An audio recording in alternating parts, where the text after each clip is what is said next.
नमस्कार.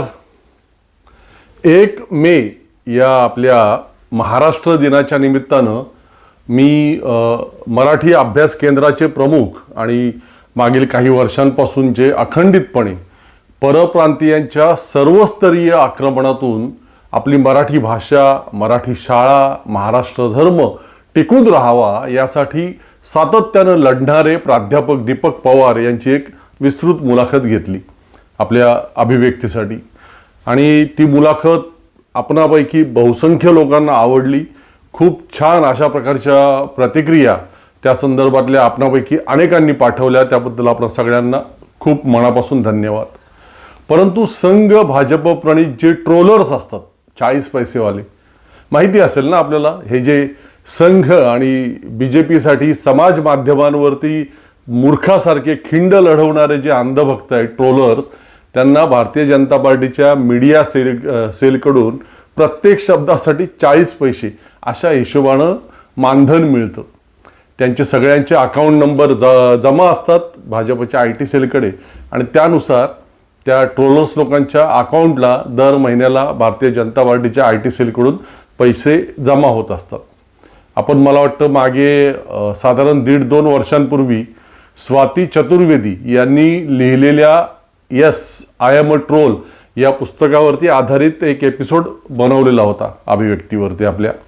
त्या स्वाती चतुर्वेदी या मुक्त पत्रकार आहेत आणि त्यांनी एक गरजवंत तरुणी असल्याचा बहाणा करून त्या भारतीय जनता पार्टीच्या IT सेलमध्ये प्रवेश मिळवला आणि मग तिथलं सगळं खरं तर देशविघातक अशा प्रकारचं कामकाज कसं चालतं ते काही महिने प्रत्यक्ष पाहून मग त्या सगळ्या तिथल्या अनुभवांवरती आधारित ते पुस्तक लिहिलं. हो मी ट्रोल आहे या नावाचं. मराठीत त्याचा अनुवाद आहे.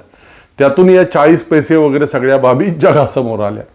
नरेंद्र मोदी किंवा त्यांचं सरकार कितीही चुकीचं वागलं, देवेंद्र फडणवीस आणि त्यांच्या सरकारने कितीही गंभीर चुका केल्या तरी त्यांची भाजपची भलामण करत राहायची, एवढाच या 40 पैसे गँगचं काम, तेवढंच त्यांचं काम. आणि विशेष म्हणजे बहुसंख्य एका ठराविक वर्गातले लोक आहेत त्याच्यामध्ये, ट्रोलर्स लोक. बहुजन कमी आहेत त्याच्यात. तुम्हाला आश्चर्य वाटेल परंतु चांगल्या बँकांमधून, सरकारी खात्यांमधून निवृत्त झालेले आणि चांगली भरभक्कम पेन्शन घेत असलेले एका ठराविक वर्णाचे, एका ठराविक वर्गातील लोक याच्यामध्ये मोठ्या संख्येने आहेत. या लोकांनी काँग्रेसच्या आपल्या पंडित नेहरूंपासून ते मनमोहन सिंग सरकारपर्यंतच्या सर्व सरकारच्या विविध योजनांचा अगदी मनमुराद फायदा घेतला. जागतिकीकरणाचा यांना सगळ्यांना फायदा झाला सगळ्यांप्रमाणेच. आपली पोरं बाळं या लोकांनी परदेशामध्ये पाठवून स्थिरस्थावर केली आणि हे निवृत्त मंडळ आता इथे घरघर मोदी, हरघर मोदी असं सगळं करत बसलेले आहेत. कशासाठी हे सगळं? तर वर्ण वर्चस्ववादी वृत्तीमधून. विषय असा आहे की माझ्या त्या म्हणजे मुलाखतीमध्ये एका प्रश्नाला उत्तर देताना पूर्वीच्या आपल्या नेत्यांची बौद्धिक उंची आणि त्यांचा त्याग याची काही उदाहरणं देताना प्राध्यापक दीपक पवार यांनी गांधी, नेहरू यांनी भोगलेल्या तुरुंगवासाचा उल्लेख केला त्यांच्या एका उत्तरामध्ये. पूर्ण 1 तासाच्या मुलाखतीमधील केवळ तेवढा एक धागा पकडून त्या ठराविक वर्गाचे काही लोक लगेच त्या आपल्या व्हिडिओच्या खाली धावून आले आणि गांधी, नेहरूंना कसं इथल्या तुरुंगांमध्ये ठेवलं, आगा खान पॅलेसमध्ये वगैरे वगैरे ठेवलं आणि सावरकरांना कसं अंदमानात धाडलं वगैरे वगैरे त्यांचं कमेंट बॉक्समध्ये नेहमीचं रडगाणं सुरू झालं. आहेत त्या कमेंट्स, तुम्ही पाहू शकता. एक तर या सगळ्या लोकांच्या लक्षात एक महत्त्वाची गोष्ट येतच नाही किंवा हे सगळे लोक जाणीवपूर्वक वेड पांघरून पेडगावला जाण्याचे उद्योग करत असतात की नेहरू, गांधी किंवा काँग्रेसच्या अन्य नेते कार्यकर्त्यांची सगळी आंदोलनं अहिंसक असायची. उपोषणं, सत्याग्रह अशा प्रकारची ती आंदोलनं असायची. त्यातून फार तर कायदा आणि सुव्यवस्थेमध्ये अडथळा येणं किंवा सरकारने लागू केलेले जमावबंदी हुकूम मोडणं वगैरे वगैरे कलमं ब्रिटिशांना त्यांच्या विरोधात लावता यायची. मग या अशा किरकोळ गुन्ह्यांसाठी त्यांना जन्मठेप वगैरे देऊन अंदमानात कसं पाठवणार ना? साधी गोष्ट आहे. त्यांच्या गुन्ह्यांचं त्या स्वरूप बघता त्यांना साध्या कायद्यातच ठेवावं लागणार. सावरकरांनी 2 मोठ्या ब्रिटिश अधिकाऱ्यांच्या खुनाचा कट रचून त्यासाठी शस्त्र पुरवल्याचा आरोप होता त्यांच्यावर. त्यातूनच लंडनमध्ये मदनलाल धिंगराने कर्जन वायलीची हत्या केली आणि इकडे आपल्या महाराष्ट्रामध्ये नाशिकला अनंत कान्हेरेने कलेक्टर जॅक्सन यांची हत्या केली. हे दोन्ही अतिशय वरिष्ठ ब्रिटिश अधिकारी होते. त्यामुळे साहजिकच ब्रिटिशांनी सावरकरांवरती राजद्रोहाचा आरोप ठेवला. सत्ता त्यांची होती. अनंत कान्हेरे, कर्वे, देशपांडे यांना फाशीची शिक्षा सुनावण्यात आली. त्यावेळी सावरकर बंधूंना का फाशी नाही, त्यांना का केवळ फक्त जन्मठेप, अशा प्रकारचे प्रश्न तत्कालीन महाराष्ट्रामध्ये खूप लोकांकडून विचारण्यात आलेले होते आणि त्याचे सगळे संदर्भ उपलब्ध आहेत. लोकांच्या या प्रश्नांना चुकीचं कसं म्हणायचं अशी प्रतिक्रिया त्यावेळी खुद्द प्रबोधनकार ठाकरे यांनी सुद्धा व्यक्त केलेली होती. त्याचाही दाखला आहे. त्यानंतर पुढे कोणत्याच क्रांतिकारकांना ब्रिटिशांकडून शिक्षेतून जी सूट मिळाली नाही तशी भरभक्कम सूट केवळ सावरकरांनाच ब्रिटिशांकडून मिळाली. त्यांची तब्बल 37 वर्षांची जन्मठेप माफ करण्यात आली. त्यामुळे सावरकर भक्तांनी खरं म्हणजे ब्रिटिशांचे सावरकरांप्रमाणेच ऋणी राहायला हवं. गांधी, नेहरू आदी ज्यांना कायम खुपत राहतात त्यांना सावरकरांवरची ब्रिटिशांची ही मेहर नजर कशामुळे आणि का असे प्रश्न मात्र पडत नाहीत. आणि आपण ते प्रश्न उपस्थित केले की त्या सगळ्यांच्या अंगाचा तिळपापड होतो. मग ते आपल्याला राष्ट्रद्रोही वगैरे बोलून आपल्या आई बहिणी सगट सगळ्या खानदानाचा अतिशय घाणेरड्या भाषेमध्ये उद्धार करतात. ते असो, त्यांच्या त्या ट्रोलिंगला मी आता भीक घालत नाही अजिबात. पूर्वी म्हणजे आपल्या देशामध्ये ब्रिटिश येण्यापूर्वीच्या काळामध्ये आपला बहुजन समाज शिक्षणामध्ये प्रचंड मागे होता. लेखणी त्या काळी परंपरागतरित्या त्या सगळ्या उच्चवर्णीयांच्या हाती होती. त्यांनी स्वतःच्या समाजातील त्यावेळी लोकांचं राई एवढूसं कार्यसुद्धा हिमालया एवढं मोठं करून जगासमोर मांडलं. खरं तर प्रेक्षक हो, आपल्या महाराष्ट्राच्या गावागावातील बहुजन समाजातील अनेक लहान मुलं, हजारो तरुण, ज्येष्ठ नागरिक, शेकडो महिला देशाच्या स्वातंत्र्य लढ्यामध्ये सामील झाले. अनेकांनी त्याच्यामध्ये कारावास भोगला, तर अनेक जण शहीदही झालेले आहेत. परंतु त्यांच्या शौर्यगाथा केवळ लोकांच्या स्मृतींमध्ये राहिल्या, लोकांच्या आठवणींमध्ये राहिल्या. त्या काळी कुणी लिहूनच ठेवल्या नाहीत. कारण लिहिण्या वाचण्याचा अधिकार बहुजन समाजाला होता कुठे. आणि आता फार प्रयत्न करून मागील काही वर्षांपासून त्या सगळ्या शौर्यगाथा शब्दबद्ध होऊ लागलेल्या आहेत. मी आता प्रेक्षक मागे चंद्रपूरला जाऊन ज्येष्ठ पत्रकार आणि संपादक सन्माननीय सुरेश द्वादशीवार यांची एक विस्तृत मुलाखत घेतली, आपण पाहिली असेल. त्यात त्यांनी अशाच बाबीचं एक मोठं उदाहरण दिलंय. गडचिरोलीच्या बाबूराव शेडमाके या एका शूरवीराचं. गडचिरोलीचा तत्कालीन जो सगळा प्रांत होता ब्रिटिशांच्या काळामध्ये, त्यातून या बाबूराव शेडमाके यांनी आपल्या आदिवासी सहकार्यांच्या साथीनं ब्रिटिशांची सगळी सत्ता उलथवून टाकली होती. आणि ती सुद्धा काही दिवस किंवा काही महिने नाही तर जवळपास 2.5 वर्ष. नंतर फंद फितुरीमुळे ते पकडले गेले आणि अनन्वित अत्याचार ब्रिटिशांनी त्यांच्यावरती केले आणि त्यांचा जीव घेतला. परंतु आहे बाबूराव शेडमाके यांचं नाव महाराष्ट्रात फारसं कुणाला माहिती. क्रांतिसिंह नाना पाटलांनी सातारा सांगली भागातील ब्रिटिशांची सत्ता उलथवून टाकली होती. स्वतःचं पत्री सरकार इथे स्थापन केलं होतं. आपण किती आणि कधी त्यांचं आदराने अगदी आठवणीने स्मरण करतो सांगा. त्या अंदमानामध्ये शेकडो क्रांतिकारक जन्मठेपेच्या शिक्षेपासून ते वेगवेगळ्या वर्षांच्या कालावधीच्या शिक्षा भोगत होते. त्यातील बहुसंख्य क्रांतिकारक तिथेच शहीद झाले.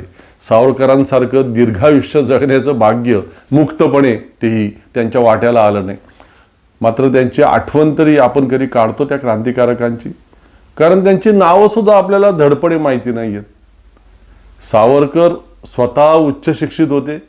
त्यांनी आपल्या जेलमधल्या त्या दिवसांची कहाणी नंतर स्वतःच शब्दबद्ध केली आणि ती प्रकाशित केली.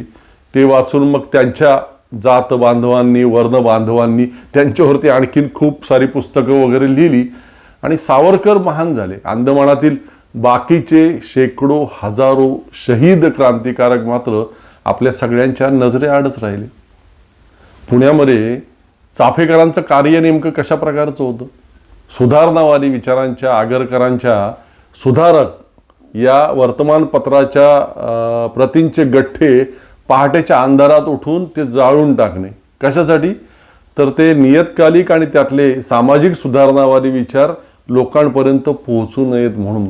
बघा, सुधारणावादी विचारांच्या लोकांची वैचारिक अशा स्वरूपाची अधिवेशनं उधळून टाकण्याचा प्रयत्न करणे चाफेकरांची कार्य आहे ती. धर्म आज्ञेनुसार आपल्या मुलींचे विवाह ब्राह्मण लोकांनी त्या मुलींच्या वयाच्या 12व्या वर्षाच्या आत आणि आपल्या ब्राह्मण जातीमध्येच करावीत यासाठी अट्टहास धरणे, तो न मानणाऱ्यांच्या लग्नामध्ये जाऊन गोंधळ घालणे, दगडफेक करणे, अशा प्रकारचं चाफेकरांचं कार्य आहे. या देशकार्य नेमकं कुठलं आहे? फार तर हे सनातनी धर्मकार्य आहे त्यांचं, असं आपण म्हणू शकतो. दामोदर हरी चाफेकरांनी ब्रिटिश अधिकारी रँडची हत्या केली, ती सुद्धा त्याने आपला धर्म बाटवला अशी समजूत करून घेऊनच ना, तसं मानूनच ना. त्या देशाचा किंवा देशाच्या स्वातंत्र्य लढ्याचा वगैरे काहीच संबंध नव्हता. त्यांनी फाशी जाण्याच्या आधी लिहिलेल्या त्यांच्या आत्मवृत्तामध्ये स्वतःच दामोदर हरी चाफेकरांनी लिहून ठेवलेलं आहे की आम्ही 3 महिने त्या रँडवरती पाळत ठेवून होतो त्याची हत्या करण्याच्या आधी, आणि त्यातून आम्हाला दिसलं की तो एक सज्जन आणि चांगला कर्तव्यदक्ष ब्रिटिश अधिकारी होता. अन्य अधिकाऱ्यांसारखं त्याला दारू किंवा अन्य तशा प्रकारचं कोणतंही व्यसन नव्हतं. तो महिलांचा आदर करायचा, महिलांपासून सुद्धा दूर राहायचा. त्याने आमच्या धार्मिक बाबतींमध्ये हस्तक्षेप केला नसता तर आम्ही त्याला मारण्याचं काहीही कारण नव्हतं. म्हणजे पहा, पुण्यातील सनातनी लोक प्लेगची प्रचंड फोपावत चाललेली त्या काळातील ती साथ आटोक्यात आणण्यासाठी, रोज होणारे हजारो माणसांचे मृत्यू थांबवण्यासाठी रँडच्या प्रयत्नांमध्ये अजिबात साथ देत नव्हते. आणि त्यामुळं प्लेगचे वाहक असणाऱ्या प्रामुख्यानं उंदरांचा नायनाट करण्यासाठी रँडला जबरदस्तीने लोकांच्या घरामध्ये शिरून फवारणी किंवा तत्सम स्वच्छता मोहीम राबवण्याचे आदेश आपल्या हाताखालच्या लोकांना द्यावे लागले. आणि त्याच्या हाताखालचे जे लोक होते त्यामध्ये, त्याच्या त्या सोजिरांमध्ये काही लोक मागासवर्गीय आणि तेव्हा अस्पृश्य मानल्या जाणाऱ्या समाजातील सुद्धा होते. फवारणीसाठी ते लोक घरामध्ये आणि दिवाणखान्यातून देवघरापर्यंत घुसल्याने पुणेकर सनातन्यांचा धर्म बाटला. मेलो तरी चालेल, परंतु अस्पृश्य जमातीतील लोकांचा आमच्या घरामध्ये प्रवेश नको, अशा प्रकारची त्या सनातन्यांची आडमुठी भूमिका होती. चाफेकर सुद्धा त्यातलेच होते, त्यांचेही तेच विचार होते. ते काही अजिबात बहुजन समर्थक वगैरे नव्हते. त्यामुळे त्यांना सुद्धा तशाच प्रकारे वाटलं की रँडने आपला धर्म बाटवून टाकला आणि त्यामुळे चिडून जाऊन त्यांनी त्या रँडची नियोजनपूर्वक हत्या केली. परंतु लेखणी ज्यांच्या हाती होती त्यांची करामत बघा कशी. त्यांनी चाफेकरांच्या सनातनी धर्मासाठीच्या बलिदानाला देशासाठीच्या बलिदानाचं स्वरूप देऊन त्यांना एक महान क्रांतिकारक बनवून टाकलं. गडचिरोलीचे बाबूराव शेडमाखे आणि असे अनेक बहुजन खरे क्रांतिकारक मात्र कायम उपेक्षित राहिले. अनंत कान्हेरेंना देशासाठी काहीतरी मोठं कार्य करायचं होतं. त्या विचारांनी ते प्रचंड भारावून गेलेले होते. अवघ्या 18-19 वर्षाचं तर वय होतं त्यांचं. सावरकरांच्या अभिनव भारतमधील लोकांच्या संपर्कामध्ये ते आले. त्यापैकी अण्णा कर्व्यांनी कान्हेरेंच्या डोक्यामध्ये जॅक्सन हत्येचा सगळा उद्योग भरवला. अगदी तरुण सळसळतं वय कान्हेरेंचं, हाती सावरकरांनी पाठवलेलं पिस्तूल आणि डोक्यात काहीतरी प्रचंड मोठं देशकार्य करण्याची उर्मी, त्यातून करून टाकली त्यांनी त्या कलेक्टर जॅक्सनची हत्या आणि झाली फाशीची शिक्षा. आपल्यासमोर केवळ हाच आणि इतकाच इतिहास त्या प्रकरणाचा आत्तापर्यंत आणण्यात आला. कारण पुन्हा तेच, लेखणी त्याच वर्गाच्या हाती होती. त्या सगळ्या प्रकरणातील, जॅक्सन हत्या प्रकरणातील त्या वर्गाला अडचणीचा ठरणारा इतिहास पद्धतशीरपणे त्यांच्याकडून दडवण्यात आला. एक ठराविक इतिहास फक्त बाहेर आला. कलेक्टर जॅक्सन हा वरिष्ठ ब्रिटिश अधिकारी असला तरी प्रचंड बुद्धिमान, इतिहासप्रेमी, त्यातही छत्रपती शिवाजी महाराजांच्या जीवन कार्याचा अभ्यासक, संस्कृत पंडित आणि मानवतावादी विचारांचा अधिकारी होता. अनंत कान्हेरेंच्या हस्ते त्याची हत्या घडवून आणण्याच्या मागे जी काही कारणं सावरकर भक्तांकडून किंवा अभिनव भारतच्या लोकांकडून दिली गेली ती सगळीच बोगस होती. आपण त्यावरती एक सविस्तर एपिसोड फार पूर्वीच केलेला आहे आणि नाशिकमधल्या त्या जुन्या कब्रस्थानातील त्या जॅक्सनच्या कबरीजवळ बसून केलेला आहे. ज्यांनी तो पाहिला नसेल त्यांनी तो जरूर पाहावा. ते असो, जॅक्सनची हत्या केल्यानंतर पुढे जेव्हा अनंत कान्हेरेंना अटक झाली तेव्हा अटकेत असतानाच्या काळात त्यांना त्या कलेक्टर जॅक्सन विषयीची सगळी खरी माहिती मिळाली आणि मग त्यांना प्रचंड पश्चाताप झाला. आपण एका चांगल्या माणसाची नाहक हत्या केली हे त्यांच्या तेव्हा लक्षात आलं अटकेत असताना. आणि मग त्यांनी त्यासाठी, त्या हत्येसाठी आपल्याला प्रवृत्त करणाऱ्या, मिसगाईड करणाऱ्या अण्णा कर्वेंची अतिशय कठोर भाषेमध्ये निर्भत्सना केली. हे सगळं अनंत कान्हेरेंच्या फाशी जाण्यापूर्वीच्या त्यांच्या स्वतःच्या जबानीमध्ये नमूद आहे. परंतु हा सगळा इतिहास आपल्यासमोर कधी आला? खूप बाबी आहेत अशा. उदाहरणार्थ आता मी काल हे पुस्तक वाचलं एका फार मोठ्या, प्रचंड मोठ्या उंचीच्या अभ्यासक लेखकांचं, आणि समर्थ रामदास स्वामींच्या थोरवीबाबत सुद्धा माझ्या मनामध्ये हे पुस्तक वाचल्यानंतर अनेक प्रश्न उभे राहिले. म्हणजे ते आपल्या छत्रपती शिवाजी महाराजांचे गुरु होते नव्हते वगैरे त्या वादात आजच्या या भागामध्ये जाण्याचं काही कारण नाही. कारण रामदास स्वामी हे आपल्या शिवाजी महाराजांचे गुरु अजिबातच नव्हते हे वास्तव आपण यापूर्वीच अनेक भागांमध्ये अनेक पुराव्यांसह मांडलेलं आहे. त्यामुळे तो मुद्दा नाही आजच्या भागात. परंतु रामदास स्वामींच्या अनेक रचना आणि त्यांचे विचार ज्यांची थोरवी कायम सांगितली जाते त्याबाबत यामध्ये काही भाष्य आहे आणि ते धक्कादायक आहे. डॉक्टर विष्णू भिकाजी कोलते हे फार मोठे लेखक आणि कवी, साहित्यिक आपल्याकडे होऊन गेले. मूळ बुलढाण्यातील ते नरवेल गावचे. धर्म आणि संत साहित्य हा डॉक्टर कोलते यांच्या अभ्यासाचा विषय राहिलेला आहे. त्यातही महानुभाव पंथ आणि चक्रधर स्वामी यावर त्यांनी प्रचंड अभ्यासपूर्ण अशा प्रकारचं आणि विस्तृत लिखाण केलेलं आहे. संत जीवनावरती त्यांचं लिखाण खूप आहे. देशभर त्यांनी त्या काळात व्याख्यानं दिली. राष्ट्रसंत तुकडोजी महाराज नागपूर विद्यापीठाचे ते व्हाईस चान्सलर होते आणि केंद्र सरकारने सुद्धा अनेक शैक्षणिक स्वरूपाच्या जबाबदाऱ्या त्यांच्यावरती सोपवलेल्या होत्या आणि त्यांनी त्या अतिशय जबाबदारीने सांभाळल्या समर्थपणे. त्यांच्या या सगळ्या कार्यासाठी, सर्वस्तरीय कार्यासाठी त्यांना 1991 साली पद्मश्री पुरस्कारानं सन्मानित सुद्धा करण्यात आलं, गौरव करण्यात आला त्यांचा.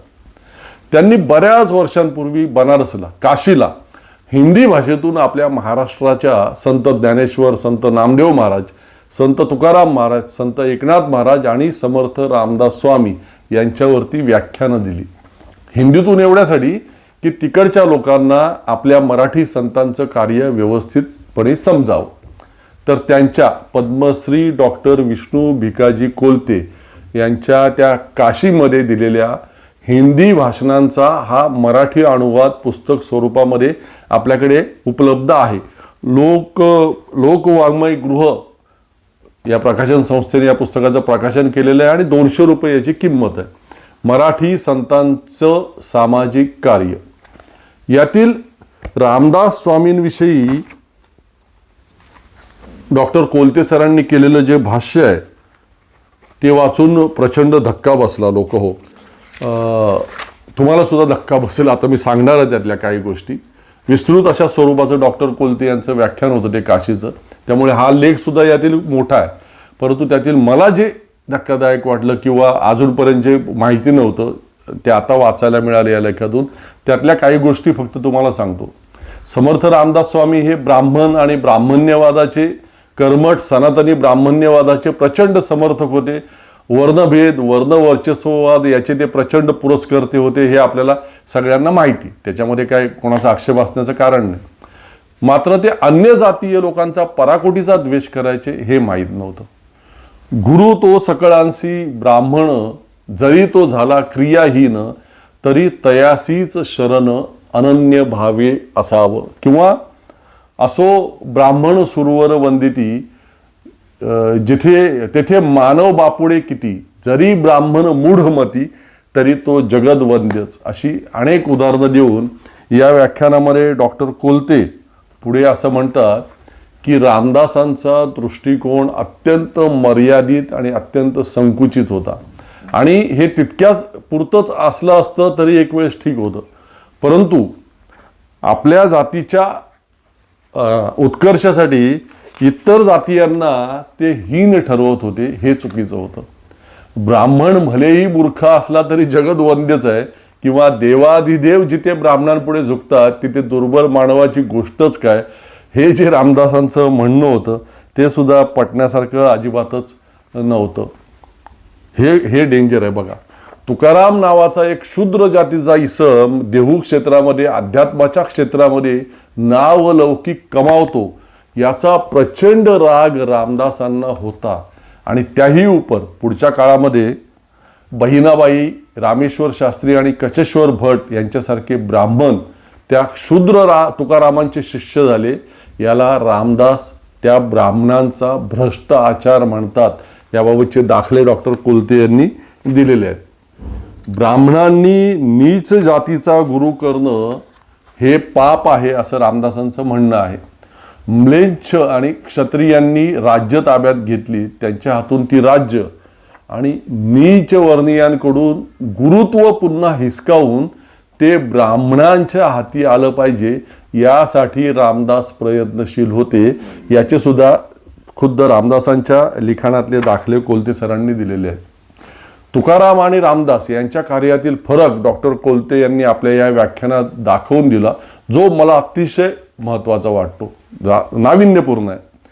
डॉक्टर कोलते म्हणतात, जे कार्य तुकारामांनी केलं तेच आणि तशाच प्रकारचं कार्य साधारणपणे रामदासांनी सुद्धा केलं, परंतु तुकारामांनी सर्व जातीय आणि सर्व धर्मीय, सर्वसामान्य लोकांसाठी ते कार्य केलं, आणि रामदासांनी मात्र केवळ ब्राह्मणांमध्ये आणि ब्राह्मणांसाठी ते काम केलं. तुकारामांनी विठ्ठलाच्या छत्राखाली समाजातील सर्व जाती, सर्व वर्णीयांना एकत्रित करण्याचा प्रयत्न केला. रामदासांनी मात्र आपल्या संप्रदायामध्ये केवळ ब्राह्मणांचं संघटन केलं. तुकारामांनी लोकांमध्ये परस्पर सहयोग वाढवण्याचा प्रयत्न केला, तर रामदासांनी मात्र ब्राह्मण्यत्वाचा अभिमान जागृत करून सांप्रदायिकतेचं बीज, जातीयतेचं बीज आपल्या सगळ्या उपदेशांमधून संवर्धित केलं. आणि रामदासांच्या या उद्योगांचा दुष्परिणाम काय झाला तर डॉक्टर कोलते सर म्हणतात, ब्राह्मण आणि अन्य वर्णीयांमधील उरला सोरला सलोखा पूर्णपणे नष्ट झाला आणि त्यांच्यामध्ये कलह सुरू झाले. रामदास शिष्य गिरधर यानं ते सगळं पाहून त्यावेळेला लिहून ठेवलेलं आहे की शूद्र लोक ब्राह्मणांची निंदा करायला लागले आणि ब्राह्मण आक्रमकपणे अन्य वर्णीयांची प्रचंड निंदा करायला लागले. यानंतरही डॉक्टर कोलते पुढे जे निरीक्षण नोंदवतात ते अधिक महत्त्वाचं आहे. रामदासांनी हा सगळा जो कलह निर्माण केला जाती जातीमध्ये आणि ब्राह्मणांमध्ये स्वतःच्या जातीविषयी, स्वतःच्या वर्णाविषयी जो पराकुटीचा दुराभिमान निर्माण केला, त्याच सांप्रदायिक वृत्तीचं भयंकर दर्शन शिवाजी महाराजांच्या राज्याभिषेक समारंभाच्या वेळी घडलं. तुम्ही क्षत्रिय नाहीत, शूद्र आहात असं प्रत्यक्ष नरवीर छत्रपती शिवाजी महाराजांना काही वर्ण वर्चस्ववादी ब्राह्मणांनी सुनावण्याचा नीचपणा केला. आणि याही पुढचं डॉक्टर कोलते यांचं निरीक्षण अधिक धक्कादायक आहे. आपल्या स्वप्नातील राज्य, स्वधर्म रक्षण करणारं राज्य अस्तित्वात येत असताना राज्याभिषेकासारख्या मंगल प्रसंगी रामदास स्वतः उपस्थित नव्हते, ही सुद्धा लक्षणीय बाब आहे असं डॉक्टर कोलते म्हणतात. आणि खरंच ही अत्यंत महत्त्वाची बाब आहेच, नाही का. छत्रपती शिवाजी महाराजांच्या राज्याभिषेक सोहळ्याला स्वराज्यात उपस्थित असून सुद्धा रामदास स्वामी गेलेले नव्हते. कशामुळे? पुढील काळामध्ये छत्रपती शिवाजी महाराजांच्या निधनाच्या नंतर संभाजीराजांना डावलून अवघ्या 10 वर्षाच्या राजारामांना गादीवर बसवून स्वराज्याची सगळी सूत्र आपल्या हाती घेण्याचा जो अश्लाघ्य प्रयत्न अण्णाजी दत्तो, मोरोपंत पिंगळे आदी सगळ्यांनी केला आणि त्याला दरबारातील अन्य ब्राह्मण मंडळींनी सुद्धा साथ दिली, ते सगळं षडयंत्र म्हणजे रामदासांनी तत्कालीन ब्राह्मणांमध्ये जी सर्व प्रभुत्वाची पराकोटीची आकांक्षा निर्माण केली त्याचेच दुष्परिणाम होते असं निरीक्षण डॉक्टर कोलते नोंदवत आहेत. पुढे काही वर्षांनी तर ब्राह्मण पेशव्यांनी मराठ्यांकडून म्हणजे क्षत्रियांकडून सगळी सत्ता बळकावलीच. त्यानंतर तर रामदासांच्या मनातील चातुर्वर्ण्य व्यवस्था, वर्ण वर्चस्ववाद याला प्रचंड समर्थन आणि बळकटी मिळाली. महाराजांच्या काळामध्ये मर्यादित स्वरूपात असलेली सामाजिक विषमता पेशवाईमध्ये सर्वत्र प्रचंड वेगानं पसरली असं डॉक्टर कोलते म्हणतात. आणि डॉक्टर विष्णू कोलते यांच्या भाषणातील शेवटचं वाक्य आहे, लोकांना फार धक्का बसेल परंतु ऐका. डॉक्टर कोलते आपल्या या व्याख्यानाचा, रामदासांवरील व्याख्यानाचा समारोप करताना म्हणतात, आपलं खरं ध्येय आणि आपल्या महत्वाकांक्षेला पेशवाईमध्ये पेशव्यांच्या राज्यात फळ आलेलं पाहून रामदासांचा आत्मा अत्यंत संतुष्ट झाला असेल यामध्ये तीळ मात्र ही शंका नाही. बस इथेच थांबतो. आपलं अभिव्यक्ती चॅनल अजून सबस्क्राईब केलं नसेल तर प्लीज आता लगेचच करा, इतकीच विनंती. धन्यवाद.